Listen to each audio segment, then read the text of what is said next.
Donc l'idée c'est qu'on va essayer de travailler ensemble parce qu'on va confronter l'animation donc à deux organisations que vous connaissez, les Francas et la Fédération des MJC. Donc vous avez ici d'un festival. Donc là vous allez mettre des idées et vous allez être accompagné à chaque espace donc des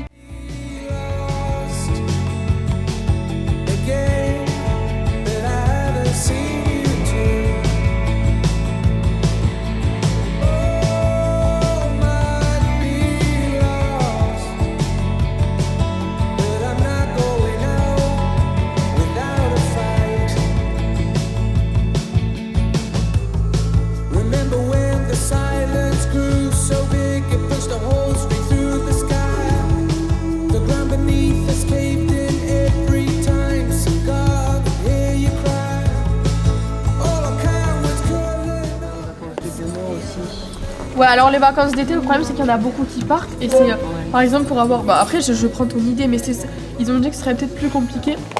Si admettons, là, pendant l'été, il y a plein de trucs qui se prévoient. Si on n'a pas le dispositif pour un concert ou quoi, c'est plus compliqué. Mais après, ouais, je le marque. Si vous avez des idées, ouais, dans votre. Pas loin de chez vous. Je sais pas d'idées comme ça, mais je sais pas. Des choses comme ça qui font un peu du rap ou de la chanson. On va mettre un DJ. Ok. Et à partir de ça, je vais vous demander comment déterminer le budget d'organisation du festival. Donc les sources de financement, qui inclut les dépenses, les recettes. Qu'est-ce que vous en pensez? Et une crêpe à 2 €, ça fait déjà pas mal d'argent. Ouais, c'est vrai. Voilà, ça fait déjà 200 €. Donc ça rembourse que même petit à petit. Payer la place, qu'est-ce que vous en priez? Faire payer, par exemple, même si c'est 5 € ou quoi, ça veut dire que les jeunes ils ont vraiment envie de venir, ils sont pas là juste pour j'ai rien à faire, je viens. Parce qu'ils veulent venir c'est 1 ou 2 €, ça montre déjà l'engagement pour le qualité. Ça peut être une idée. On pourrait aussi penser, par exemple, au lieu de faire payer la place, que par exemple s'il y a des passants, ils n'ont pas forcément envie de payer leur place, à la fin du festival.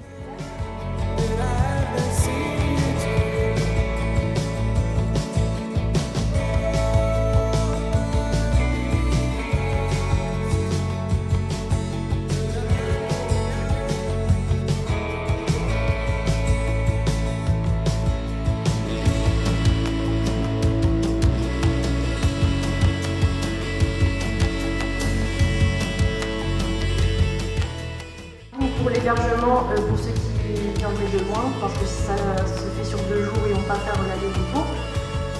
Un dress code pour les personnes de l'organisation. Et il y avait un groupe aussi qui m'avait parlé de limiter le nombre de places. Donc du coup, il fallait réserver sa place pour venir au festival. Voilà.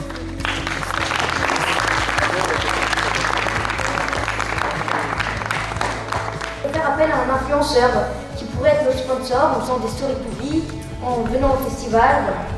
On a aussi pensé que dans les communes, ça pourrait être intéressant d'avoir un affichage lumineux. Vous savez, les panneaux qui tournent dans les communes à Narbonne, tout le monde les voit et on peut demander au maire des mairies pour savoir si on aurait le droit de le faire. On a aussi pensé à faire des flyers dans les lieux où les jeunes se rendent le plus. Parce que si on en met dans toutes les maisons, finalement, en fait, tout le monde ne serait pas intéressé et ce ne serait pas forcément adapté pour chaque personne.